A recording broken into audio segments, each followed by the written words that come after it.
Yan mga kaibigan, oh, puro bulaklak talaga. Oh. Yan. Yung mga lumang dahon naglaglagan. Yan, ano? Napakaraming dahon na nalaglag. Tingnan nyo. Oh. Yan. Pero, nung inulan last week, oh, talagang malakas yung ulan kasi may low pressure dito sa Bicol region. Yun, grabe. Grabe yung bulaklak na lumabas. Puro yan bulaklak ka, mga kaibigan. Oh, as in.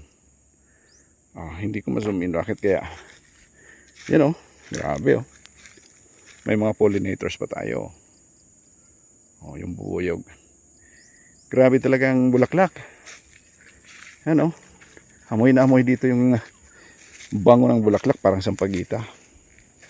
Grabing bulaklak mga kaibigan. Oh. Yan. Grabe rin yung dahon na nalaglag. Isa yan sa mga magandang maintenance sa kalamansi. Yung papatuyuin mo. Parang itutuyot mo yung dahon para maglaglagan, and then papapasukan mo ng tubig kung irrigated yung lupa. Pero kapag hindi, siyempre sa ulan tayo umaasa. Nung inulan ng malakas ay nagsilabasan yung sakatirmang bulaklak. Oh. Grabe yung bulaklak. Oh, lahat ng puno ng kalamansi natin punong-puno ng bulaklak. Oh. Yan. Sarap sana kung mayroon tayong irrigation dito, babasain na natin yung lupa para mabuo yung bunga. Actually mga kaibigan, may mga bunga pa. Oh. Yan, oh. Ito yung pinabunga natin nung bago pumasok yung matinding summer. Tinding init. Oh.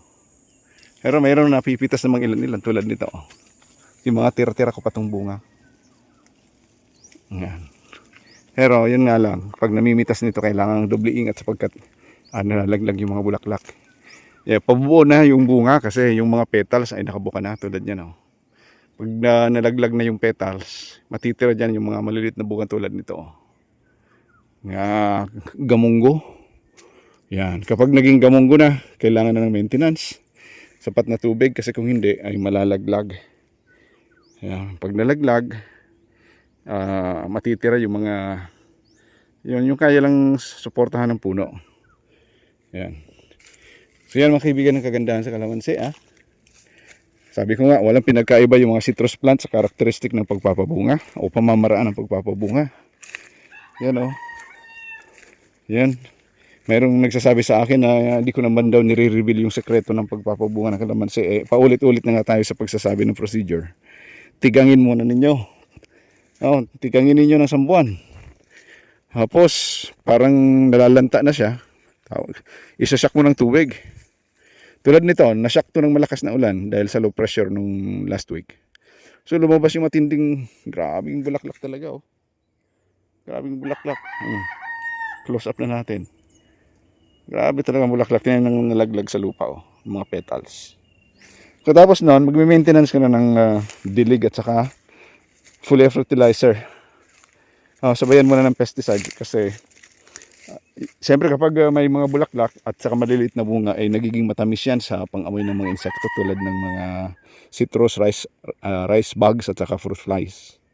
Sa ganito dahil sa tuyo, hindi ganong problema yung white flies.